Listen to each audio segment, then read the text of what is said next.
ರಕ್ತದ ಗಣಗಣ ಕೂಗುತ್ತಿದೆ.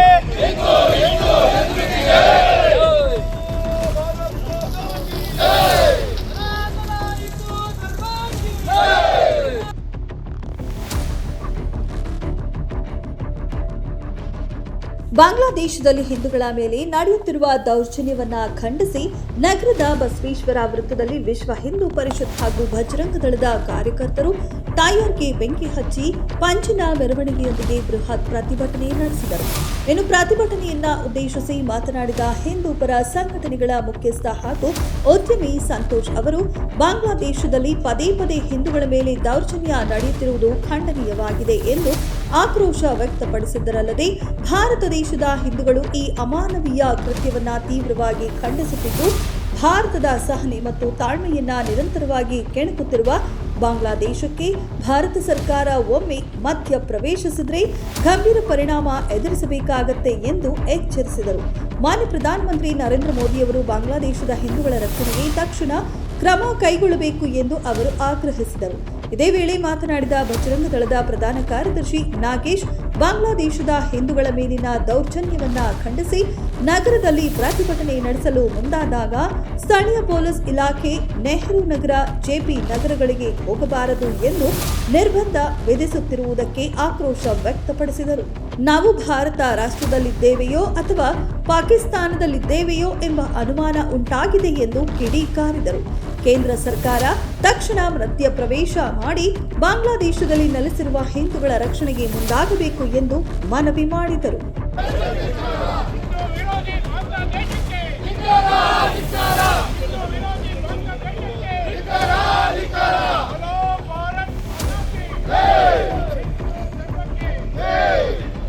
ಬಾಂಗ್ಲಾದೇಶದಲ್ಲಿ ಆಗ್ತಾ ಇರೋಂಥ ಹಿಂದೂಗಳ ಮೇಲಿನ ದೌರ್ಜನ್ಯ ಬಹಳ ಅತಿ ಹೆಚ್ಚಾಗಿ ಹೆಚ್ಚುತ್ತದೆ.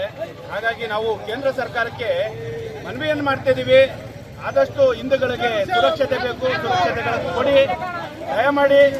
ನಾವು ಇವತ್ತೇನಾಗಿದೆ ಅಂತಂದ್ರೆ, ನಾವು ಒಂದು ಸ್ಟೇಷನಲ್ಲಿ ಪರ್ಮಿಷನ್ ಕೇಳಬೇಕು ಅಂತಂದ್ರೆ ನಮಗೆ ನೆಹರು ನಗರಕ್ಕೆ ಹೋಗ್ಬೇಡಿ ಅಂತಾರೆ, ನೆಹರು ನಗರ ಹೋಗ್ಬೇಡಿ, ಕೋಟೆ ಹೋಗಿ ಅಂತಾರೆ, ಮೇಲ್ಗಡೆಯಿಂದ ಪ್ರೆಸರ್ ಇದೆ ಅಂತ ಹೇಳ್ತಾರೆ. ಈ ವಿಚಾರದಲ್ಲಿ ನಾವು ಇಂಡಿಯಾದಲ್ಲೇ ಇದೀವೋ ಅಥವಾ ಕರ್ನಾಟಕದಲ್ಲಿ ಇದೀವೋ ಇಲ್ಲ ಪಾಕಿಸ್ತಾನದಲ್ಲಿ ಇದೀವೋ ಗೊತ್ತಿಲ್ಲ. ಬಟ್ ರೇವಣ್ಣ ಸಾಹೇಬ್ರು ಏನ್ ಹೇಳ್ತಾರೆ, ನಿಮ್ಗೆ ಏನಿದೆ, ಏನು ವ್ಯವಸ್ಥೆ ಬೇಕು ನಾವು ಮಾಡ್ಕೊಡ್ತೀವಿ, ನಾವು ಇದೀವಿ ಅಂತ ಹೇಳ್ಬಿಟ್ಟು ಹೇಳ್ತಾರೆ. ಮೇಲ್ಗಡೆಯಿಂದ ಪ್ರೆಸರ್ ಬರುತ್ತೆ, ಏನಂತ ಯಾವುದೇ ಕಾರಣಕ್ಕೂ ನೆಹರು ನಗರ ಸರ್ಕಲ್ಗೆ ಹೋಗ್ಬಾರ್ದು ಅಂತ ಹೇಳ್ತಾರೆ. ನಾವು ಕೋಮುವಾದಿಗಳಲ್ಲ, ನಾವು ಸಂಘಟನೆನ ಹಿಂದುತ್ವನ ಬೆಳೆಸೋಂತ ನಿಟ್ಟಿನಲ್ಲಿ ನಾವಿದ್ದೀವಿ. ಆದ್ರೆ ಏನಾಗಿದೆ ಅಂತಂದ್ರೆ ಇವರು ಯಾರು ಅರ್ಥ ಮಾಡ್ಕೊಳ್ಳೋ ಪರಿಸ್ಥಿತಿ ಇಲ್ಲ. ಹಾಗೂ ಬಾಂಗ್ಲಾದೇಶದಲ್ಲಿ ನಡೀತಿರೋಂಥ ಕೃತ್ಯ ನಿಲ್ಬೇಕು. ಹಾಗೂ ನಮ್ಮ ಕೇಂದ್ರ ಸರ್ಕಾರದಿಂದ ನಮ್ಮ ಮೋದಿಜಿ ಅವರಿಗೆ ಸುರಕ್ಷತೆನ ಕೊಡಬೇಕು ಅಂತ ಹೇಳಿ ಕೇಳ್ಕೊಂತೀವಿ. ಏನು ರಾತ್ರಿ ಪಂಜಿನ ಮೆರವಣಿಗೆ ಇಟ್ಕೊಂಡಿದೆ, ಏನ್ ಬಾಂಗ್ಲಾದಲ್ಲಿ ದುಷ್ಕರ್ಮಿಗಳು ಹಿಂದೂ ಮೇಲೆ ದೌರ್ಜನ್ಯವನ್ನು ನಡೆಸ್ತಾ ಇದ್ದಾರೆ, ಇದು ತುಂಬಾ ಖಂಡನೀಯ. ನಾವು ಭಾರತ ದೇಶದಲ್ಲಿ ಯಾವುದೇ ತರದ ಈ ತರ ಘಟನೆಗಳು ನಡೀಬಾರ್ದು. ಬಾಂಗ್ಲಾದೇಶದಲ್ಲಿ ಒಳಗೆ ನುಗ್ಗಿ ಹೊಡೆಯುವಂತ ಶಕ್ತಿ ನಮ್ಮ ಭಾರತಕ್ಕಿದೆ. ಆದ್ರೆ ತಾಳ್ಮೆಯನ್ನ ಯಾವತ್ತು ಪರೀಕ್ಷೆ ಮಾಡಕ್ ಹೋಗ್ಬೇಡಿ. ಬಾಂಗ್ಲಾದಲ್ಲಿ ಒಬ್ಬ ಹಿಂದೂಗೆ ಒಂದು ಸಣ್ಣ ಇನ್ನ ಮುಂದೆ ಏನಾದ್ರು ಏಟಾದ್ರೆ ನಮ್ಮ ಭಾರತ ಸರ್ಕಾರ ಒಳ ನುಗ್ಗಿ ನಿಮ್ಮನ್ನೆಲ್ಲ ಸರ್ವನಾಶ ಮಾಡುತ್ತೆ. ಅದನ್ನ ಪರಿಗಣಿಸ್ಕೊಂಡು ಇನ್ ಮುಂದೆಲ್ಲಾದ್ರೂ ಎಚ್ಚೆಚ್ಕೊಂಡು ನೀವು ಸರಿಯಾದ ರೀತಿಯಲ್ಲಿ ನಿಮ್ಮ ಸಂಸ್ಕೃತಿನ ನೆಟ್ಟು ಬೆಳೆಸ್ಕೊಂಡು ಹೋಗಿ ಅಂತ ಹೇಳಕ್ ಇಷ್ಟಪಡ್ತೀವಿ. ನಾವು ಇವತ್ತು ಬೇಲೂರಿನಲ್ಲಿ ಮೆರವಣಿಗೆ ಮಾಡಕ್ ಹೊರಟ್ರು. ನಾವು ಇಲ್ಲಿ ಪರಿಸ್ಥಿತಿ ಯಾವ ತರ ಇದೆ ಅಂದ್ರೆ, ನೀವು ಅಲ್ಲಿಗೆ ಹೋಗ್ಬೇಡಿ ಇಲ್ಲಿಗೆ ಹೋಗ್ಬೇಡಿ ಅನ್ನೋ ಮನಸ್ಥಿತಿಗಳು ಇದೆ. ನಾವು ಯಾವ ದೇಶದಲ್ಲಿ ಇದೀವಿ ಅನ್ನೋದು ನಮಗೆ ಒಂದ್ಸಲ ಹೆದರಿಕೆ ಆಗುತ್ತೆ. ನಾವಿರುವುದು ಬೇಲೂರಿಂದ ನೆಹರು ನಗರಕ್ಕೆ ಹೋಗೋಣ. ನೆಹರು ನಗರ ಎಲ್ಲಿದೆ? ನೆಹರು ನಗರ ಇರೋದು ಬೇಲೂರಲ್ಲೇ. ಬೇಲೂರು ಕರ್ನಾಟಕದಲ್ಲಿ ಇರೋದು. ಹಾಗಾಗಿ ಅದನ್ನ ಮನಸ್ಥಿತಿನ ಬದಲಾವಣೆ ಮಾಡ್ಕೊಳ್ಳಿ. ಯಾರೇ ಆಗಿರ್ಬೋದು, ಎಲ್ಲಿಗಾದ್ರೂ ಹೋಗ್ಬಹುದು, ಯಾವ ಬೀದಿಗೆ ಬೇಕಾದ್ರೂ ಹೋಗ್ಬಹುದು. ಆ ಶಕ್ತಿ ನಮಗಿದೆ. ಹಿಂದೂ ಸಂಘಟನೆಗೆ ಆ ಶಕ್ತಿ ಇದೆ. ನಾವ್ ಯಾರು ಕೋಮುವಾದಿಗಳಲ್ಲ, ಯಾರು ದ್ವೇಷ ಮಾಡಲ್ಲ ಯಾರನ್ನು. ಆದ್ರೆ ನಮ್ಮನ್ನ ಮುಟ್ಟಿದ್ರೆ ಮಾತ್ರ ನಾವ್ ಯಾರು ಬಿಡುವುದಿಲ್ಲ ಅನ್ನೋದನ್ನ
ವರದಿ ಗಣೇಶ್ ಬೇಲೂರು. ಮೆಂಡು ನ್ಯೂಸ್ ನೆಟ್ವರ್ಕ್, ಸತ್ಯದ ಕನ್ನಡಿ.